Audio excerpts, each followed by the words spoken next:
Halo semuanya, salam Om Swastiastu, nama budaya, salam kebajikan, salam sejahtera bagi kita semua. Bismillahirrahmanirrahim. Assalamualaikum warahmatullahi wabarakatuh.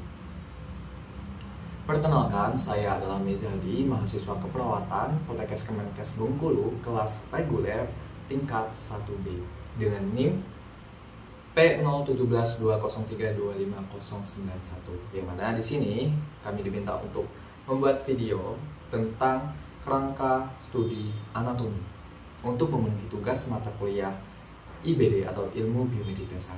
Baik, langsung saja. Saya kenalkan apa sih anatomi itu? Selamat datang dalam panduan lengkap kerangka studi anatomi. Presentasi ini akan membawa Anda memahami dasar-dasar ilmu anatomi, mulai dari definisi, ruang lingkup, hingga berbagai sistem organ vital yang membentuk tubuh manusia. Dan jangan lupa simak dengan baik ya. Jadi, kita kenali dulu apa sih itu anatomi, definisi, dan pentingnya. Anatomi adalah cabang ilmu biologi yang mempelajari struktur dan organisasi tubuh makhluk hidup. Kata anatomi sendiri berasal dari bahasa Yunani, yaitu anatome, yang berarti memotong atau membelah, menunjukkan metode historis dalam mempelajari struktur tubuh. Memahami anatomi sangat krusial, tidak hanya bagi tenaga medis, tetapi juga bagi siapa saja yang ingin memahami bagaimana tubuh bekerja. Ini adalah dasar bagi fisiologi, ilmu fungsi tubuh, patologi, ilmu penyakit, dan berbagai bidang kedokteran lainnya atau keperawatan. Untuk struktur, mempelajari bentuk, ukuran, lokasi, dan hubungan antar bagian tubuh. Organisasi, bagaimana bagian-bagian ini tersusun membentuk sistem yang lebih besar. Dan fungsi dasarnya, menyediakan kerangka untuk memahami bagaimana struktur memungkinkan fungsi. Lanjut pada cabang-cabang utama anatomi, spesialisasi dalam ilmu bentuk. Ilmu anatomi terbagi beberapa cabang untuk memungkinkan studi yang lebih mendalam dan spesifik. Setiap cabang memiliki fokus uniknya tersendiri, tetapi semua saling melengkapi untuk memberikan gambaran lengkap tentang struktur tubuh. Yang pertama, anatomi regional. Mempelajari struktur tubuh berdasarkan daerah atau bagian tubuh seperti kepala, leher, atau ekstremitas dengan semua sistem yang ada di dalamnya. Yang kedua, anatomi sistemik. Mempelajari sistem organ secara individual seperti sistem rangka, sistem otot, atau sistem saraf di seluruh tubuh. Dan yang ketiga, anatomi permukaan. Mempelajari struktur tubuh bagian dalam yang dapat dirasakan atau dilihat dari permukaan tubuh. Dan yang terakhir, anatomi radiografi. Mempelajari struktur tubuh menggunakan teknik pencitraan seperti sinar, X, CT scan, dan MRI. Oke, sekarang lanjut pada tahap terminologi anatomi dasar. Kunci memahami deskripsi tubuh. Untuk menghindari kebingungan dan memastikan presisi dalam deskripsi, anatomi menggunakan terminologi standar. Ini adalah bahasa universal bagi para profesional kesehatan. Yang pertama, posisi anatomi standar. Tubuh berdiri tegak, wajah menghadap ke depan, lengan di sisi tubuh dengan telapak tangan menghadap ke depan, serta kaki sedikit terbuka dengan jari kaki menghadap ke depan. Semua deskripsi posisi mengacu pada standar ini. Yang kedua ada istilah arah. Superior yaitu atas, interior yaitu bawah, anterior depan, posterior belakang, medial mendekati tengah, lateral menjauhi tengah, proksimal mendekati asal, distal menjauhi asal, superficial permukaan, dan profunda dalam. Lanjut, bidang tubuh. Digunakan untuk membagi tubuh atau organ menjadi irisan imajiner.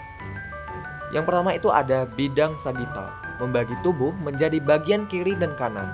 Medial sagital membagi tempat di tengah.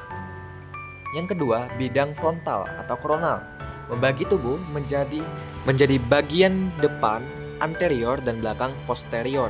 Yang ketiga, bidang transversal atau horizontal, membagi tubuh menjadi bagian atas superior dan bawah inferior, seperti yang terlihat pada gambar. Sekarang lanjut pada sistem rangka, struktur penopang dan pelindung tubuh. Sistem rangka adalah fondasi tubuh, memberikan dukungan, perlindungan, dan memungkinkan gerakan. Ini terdiri dari tulang rawan, ligamen, dan sendi. Fungsi utama yaitu sebagai penopang, memberi kerangka struktural bagi tubuh. Yang kedua, perlindungan. Melindungi organ vital, misalnya tengkorak melindungi otak. Yang ketiga, gerakan. Titik pelekatan bagi otot, memungkinkan gerakan tubuh. Yang keempat, pembentukan sel darah, hematopehiosis. Sumsum tulang menghasilkan sel darah. Yang kelima, penyimpanan mineral, menyimpan kalsium dan fosfat. Dan terdiri beberapa komponen utama, yaitu tulang, jaringan ikat keras yang membentuk rangka, tulang rawan, jaringan ikat fleksibel yang melapisi sendi. Yang ketiga, ligamen, pita jaringan ikat yang menghubungkan tulang ke tulang, dan sendi, tempat bertemunya dua atau lebih tulang. Sekarang lanjut kepada sistem otot, mekanisme gerak dan kekuatan tubuh. Sistem otot bekerja sama dengan sistem rangka untuk menghasilkan gerakan. Otot bertanggung jawab atas segala sesuatu, mulai dari mengangkat beban hingga detak jantung, dan pencernaan makanan. Otot rangka melekat pada tulang, bertanggung jawab atas gerakan volunteer disengaja. Otot-otot ini berbentuk lurik. Terus, otot polos ditemukan di dinding organ internal seperti saluran pencernaan, pembuluh darah, bertanggung jawab atas gerakan involunteer atau tidak disengaja atau tidak sadar. Yang terakhir itu otot jantung, ditemukan hanya di jantung. Otot ini juga otot lurik, tetapi bekerja secara involunteer untuk memompa darah. Kontraksi otot menghasilkan kekuatan dan gerakan yang penting untuk lokomosi, menjaga postur, dan menghasilkan panas tubuh. Adapun sistem organ penting lainnya, seperti selain sistem rangka dan otot yang sudah dijelaskan sebelumnya, tubuh manusia memiliki berbagai sistem organ vital yang bekerja secara harmonis untuk menjaga kehidupan.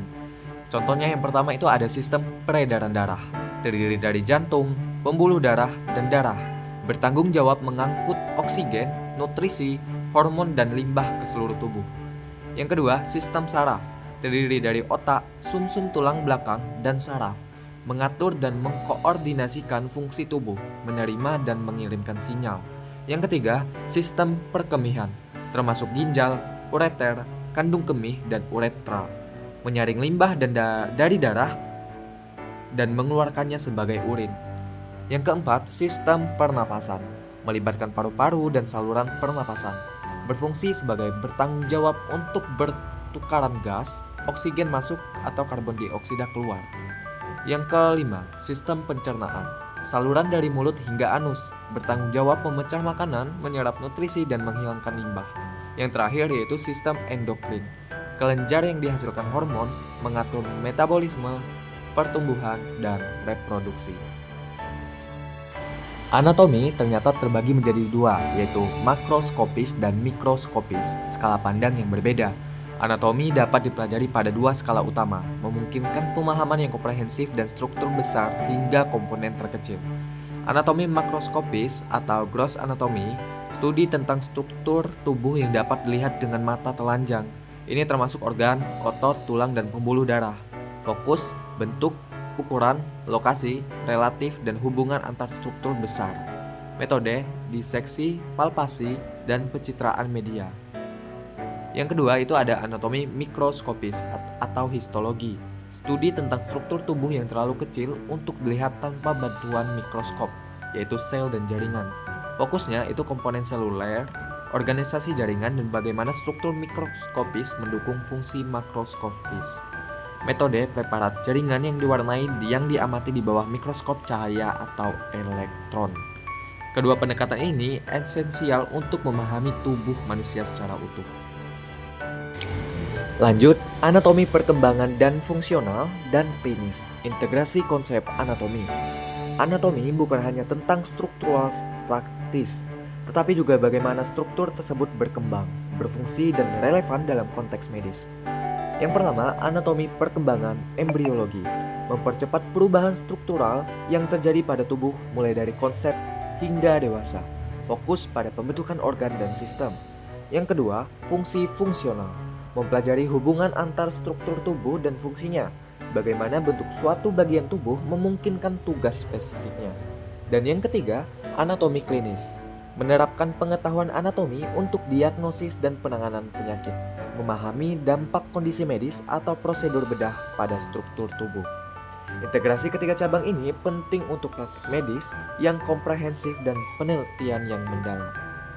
Usai sudah pemaparan yang telah dipaparkan, semoga bermanfaat dan bisa kita implementasikan ke dalam otak kita bersama. Sampai jumpa lagi.